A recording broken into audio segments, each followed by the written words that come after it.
Greetings fellow undead, today we're going to investigate the best greatsword in Dark Souls 2. And since it's the most populated weapon class in Dark Souls 2, 23 to be precise, I'm gonna categorize them and group them depending on their movesets since they share the same, a lot of them. So let's proceed and see which greatsword is best.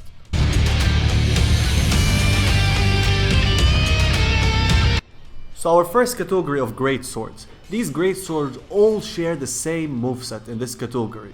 And they are the Flamberg or Flamberge, and please don't tell me how it's written, I don't know, don't be picky please. Royal Greatsword, Key to the Embedded, Drank Lake Sword, and Watcher Greatsword, and Black Knight Greatsword. So the Flamberge and the Royal Greatsword are the bleed weapons, I want to say. They're the bleed greatswords. However, they outclass, in Scholar of the First Sin, there's a weapon called Greatsword of the Forlorn.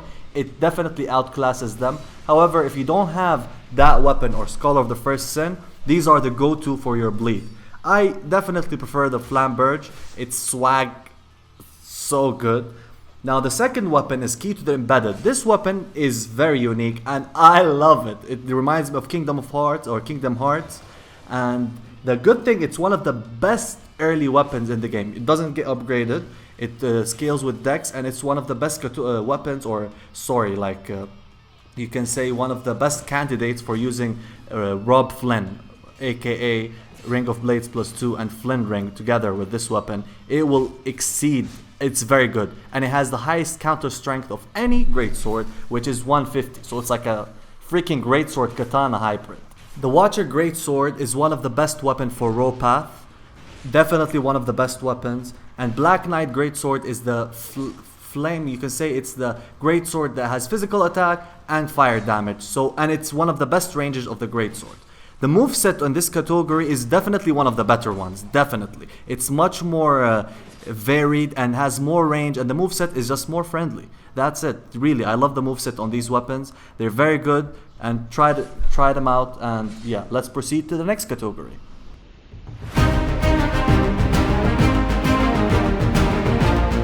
Loy's Greatsword and Charred Loy's Greatsword, brothers in arms. These two weapons are found in the same area, although one is much more difficult to find than the other.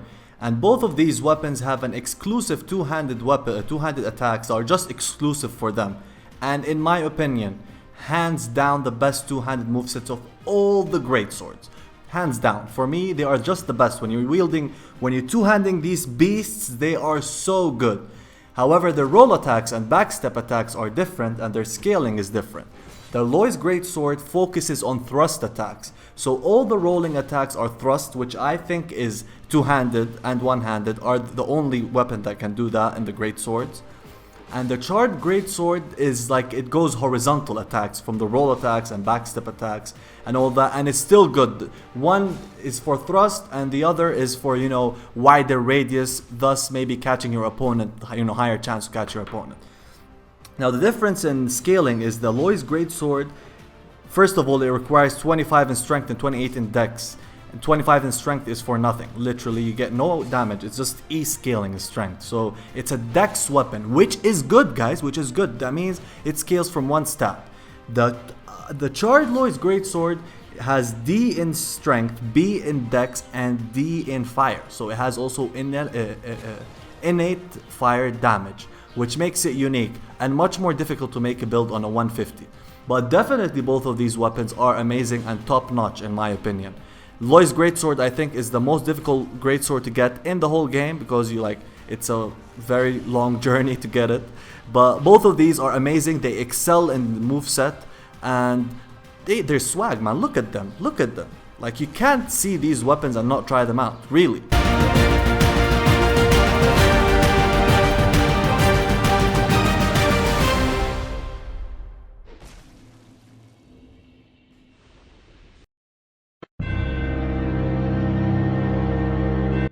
Claymore and the Majestic Greatsword. Both of these weapons are fan favorites. Claymore's been there since Demon Souls, one of the best weapons Dark Souls 1, and the Majestic Greatsword is the Artorias Greatswords in Dark Souls 1. Anywho, why do I put these two in the same category? Because they share the same moveset when almost the same moveset, not all the way, since the Majestic Greatsword is a very unique weapon. We'll talk about it in a bit. Claymore requires 20 in strength and 13 in dexterity, and has both C in scaling in strength and dex. This weapon needs like a lot of investment to get a good physical damage from it, so it's best to infuse if you're doing a 150 build. The Majestic Greatsword has a very hefty requirement, 25 in both dex and strength, and 20 in both faith and intelligence. And it has B in strength and D in dexterity scaling. Both of these weapons are very good. The Majestic Greatsword also gets a 50 bonus extra damage when you put it on your left hand. Also, you get a unique moveset for the Majestic Greatsword. And also, when you dual wield it with another Greatsword, you also get one of the most badass movesets in the game. And the Majestic Greatsword also has 130 counter strength, which makes it very unique among all the other weapons.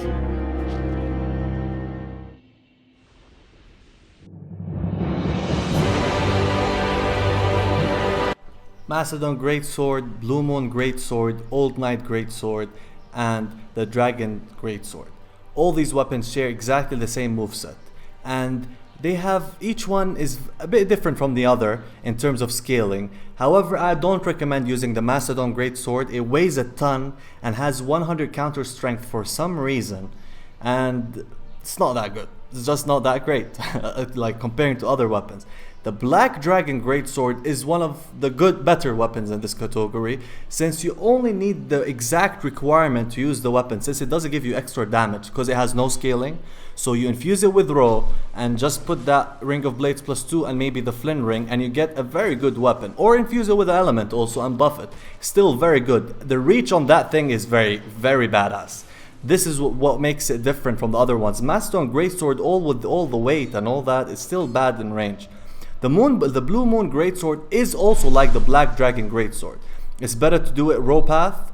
The Raw Path, if you don't know, is you don't need the stats. You just need the exact requirement. You infuse it with Raw and you get the most damage out of it. But also the Blue Moon Greatsword also weighs a ton, and it has very heavy stamina consumption like the Macedon Greatsword. The All Knight Greatsword has a shitty durability and it's not worth it. It breaks like so easily. So I think the best one in this category is the Black Dragon or the Blue Moon. It's up to you guys.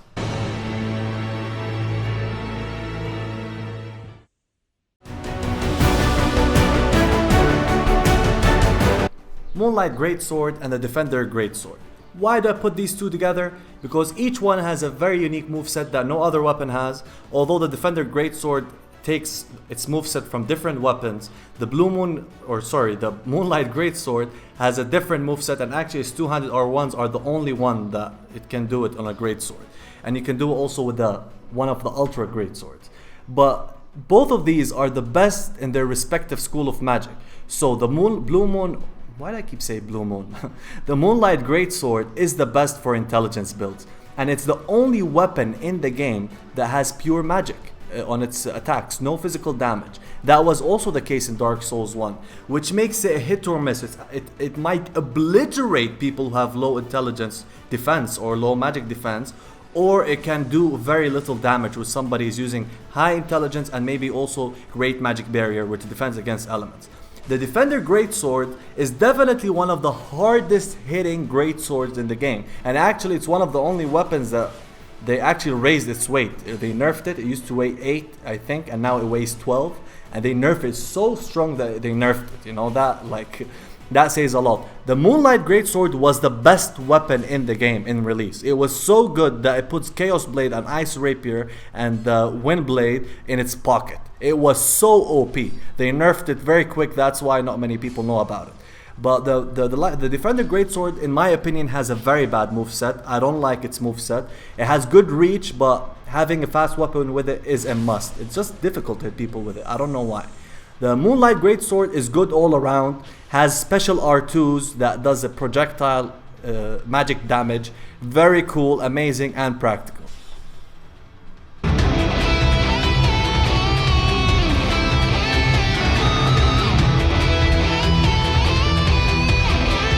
Ruler's Greatsword, Thorn Greatsword, and Mira's Greatsword.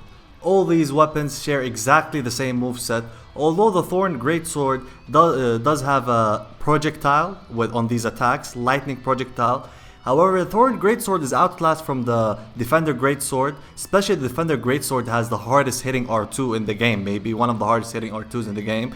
And both of these are for Faith, you know, Faith weapons, and I think it's just purely outclassed from Defender Greatsword. The Ruler Greatsword is the unique one between them.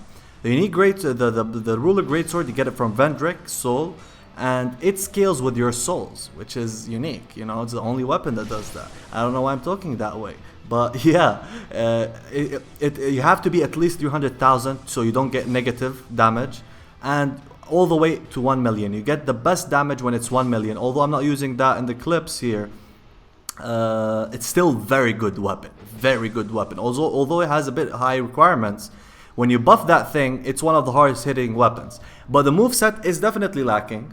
It's hard to hit people, so having a fast weapon is compulsory. The Mira Greatsword is, you know, it's standard. It's good. It's same as it's just outclassed from the Ruler Greatsword, I think. Although you can use each one differently because they have a bit of different scaling. But the Ruler Greatsword is no joke. It's one of the highest damage Greatswords. It used to be very famous, but now there's so many weapons that people are getting more creative, so you don't see it that much. But with 1 million and buffing it with Dark, which you see the most usual, and then buff it with Dark Weapon, you slice your opponent like, you know, you cheese the shit out of them.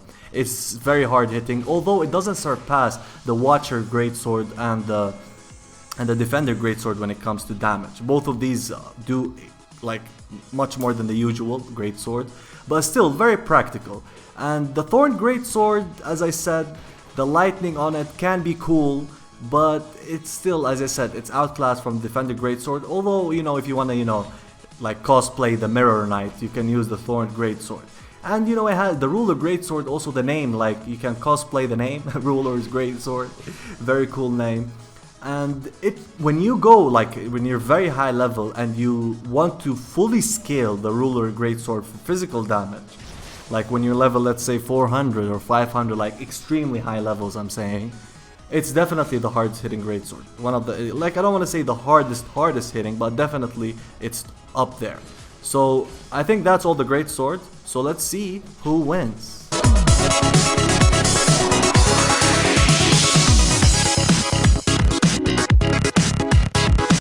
Which Greatsword is best, guys? Now this is my opinion, so you should decide yourself after I showcase some of the Greatswords. But let me tell you my opinion. Number 3, I will put the Majestic Greatsword / Claymore. Both of these weapons are so good. Majestic Greatsword will take number 1 if you can do everything it can in right hand. These are my number 3. Number 2 is the Watcher Greatsword. This one on screen. This one is a beast, guys. Like with raw damage, only you get this exact requirements and buffing it and putting Sorcerer Clutch Ring. This weapon is a beast. No joke. It just 3 shots, people. And number 1, the king of all Greatswords, in my opinion, is the Lois sexy ass Greatsword. This one has the best moveset, in my opinion. All around the best. Depends on one stat. Has A scaling dexterity. Supreme package. You have all the things you need on a Greatsword. And yes, that's the end of this video. Guys, I really appreciate if you smash that like button because it motivates me to do more videos like this, and share and comment and all that good stuff. And make sure also to watch my best Ultra Greatsword and my best Curved Greatsword series videos, linked in the description or hit the annotations above. Thank you. Bye bye.